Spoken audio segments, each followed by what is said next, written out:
Hello guys, kamusta po kayo? Grabe no, parang nakakatakot na kung minsan magmotor, lalong-lalo na kapag napapanood mo yung mga mayat-maya nagkakaroon ng disgrasya sa motor. Araw-araw meron kang mapapanood na merong nabangga, merong nasagasaang motor, durog, di ba? Kung minsan kahit napakaingat mo, pero kapag natsambahan mo naman yung mga kamote mag-drive, o kaya sabihin natin aksidente talaga, wala kang magagawa.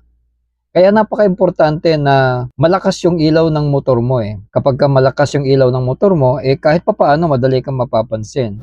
At kapag ikaw ay mabilis na tumatakbo sa highway, madali mong makikita yung iyong madadaanan o yung iyong makakasalubong o kung meron ka mang mababangga. Hindi katulad kapag yung ilaw mo ay mahina lang, magugulat ka na lang, nandyan na sa harapan mo yung mababangga mo. So, iwas din sa aksidente kapag malakas yung iyong ilaw ng motor, no? Ginawa ko itong video na ito, baka sakaling makatulong sa iba na naghahanap kung anong klaseng ilaw yung nararapat sa kanilang motor. At hindi katulad ko na kinakailangan kong subukan yung mga ilaw.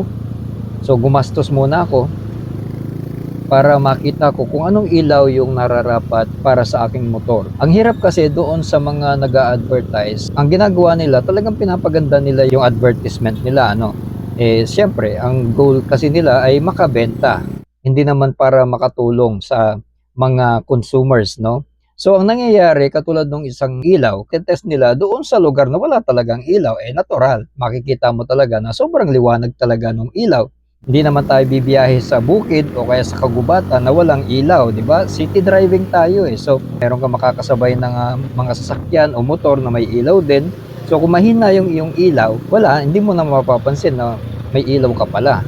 So, importante na yung testing dapat ng motor o ng ilaw, importante na matest talaga yung ilaw doon sa lugar kung saan ka nagde-drive. So, katulad nga ng nangyari sa akin, itong isang ito ay akala ko nung una ay mura lang pero malakas na yung ilaw, kumbaga tamang liwanag para sa tamang presyo. Pero nung ito ay aking mabili na at maikabit ko sa aking motor, nagsisi lang ako, no, dahil hindi po naman pala ganun kaliwanag katulad nung advertisement.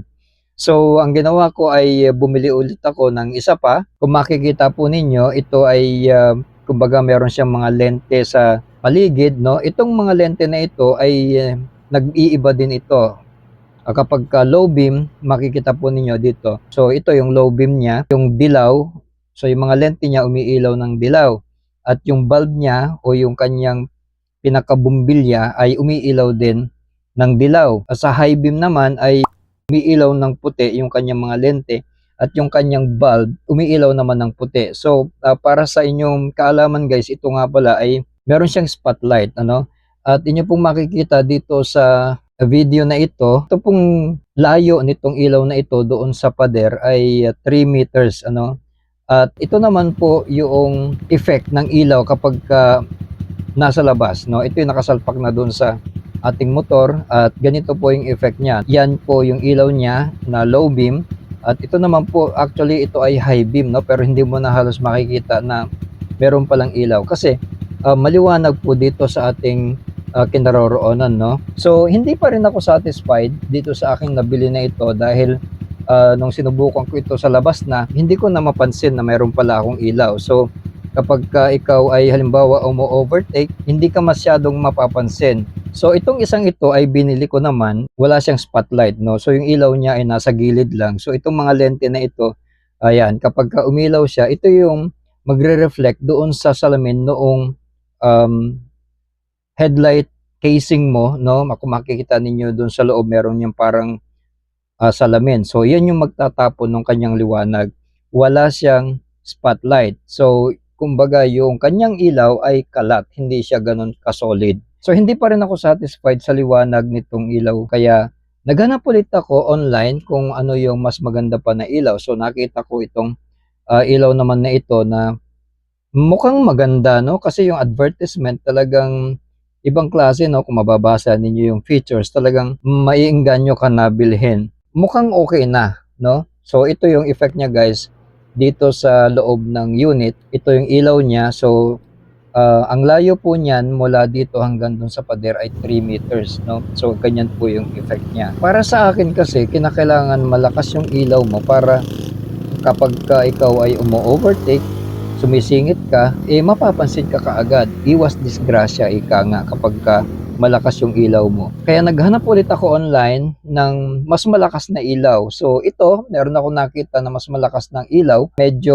mas mabigat ng konti yung kanyang presyo. Pero pikit mata, binili ko. Hindi lang actually pag-aalinlangan, no, na baka hindi ako satisfied doon sa kanyang ilaw. Ang iniisip ko pang isa ay baka naman sa lakas nito ay susunugin lang niya yung wirings ng motor ko. So ito na nga guys, ito yung effect niya. Ito yung sa loob ng unit, ganito ang ilaw niya. Okay? So mas maliwanag siya kaysa doon sa mga nauna. So makikita niyo yung features niya guys doon sa picture na ito.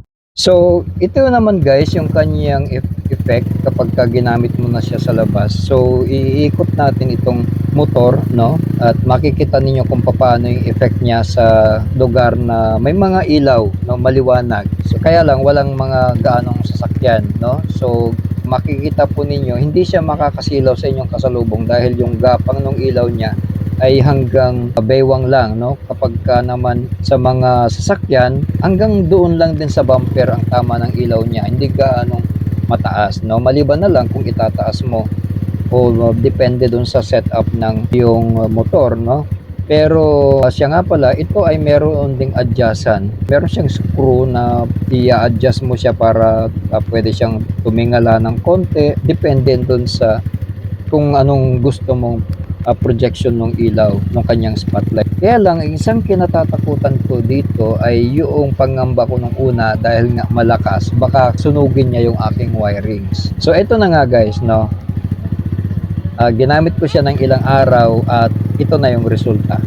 Yung kinatatakutan ko na baka sunugin niya yung wirings ng motor ko, hindi yung wirings ang nasunog. Kung hindi, ito guys. Siguro kung ang yung headlight o yung casing niya bote, no, o salamin talaga, hindi niya masusunog yon. Pero ito kasi plastic. So yun ang nangyari guys. Ngayon pinag-iisipan ko pa kung itutuloy ko ba ang paggamit nitong ilaw na ito o kinakailangan ko bang palitan. So yan ang abangan ninyo guys kung ano yung gagawin nating susunod. Siyempre, ang motor natin ay laruan, kaya paglaruan natin, tama? So guys, maraming salamat sa inyong panonood sa ating video. See you po next time. Mag-ingat po kayo palagi. Ingat sa pagmamotor guys.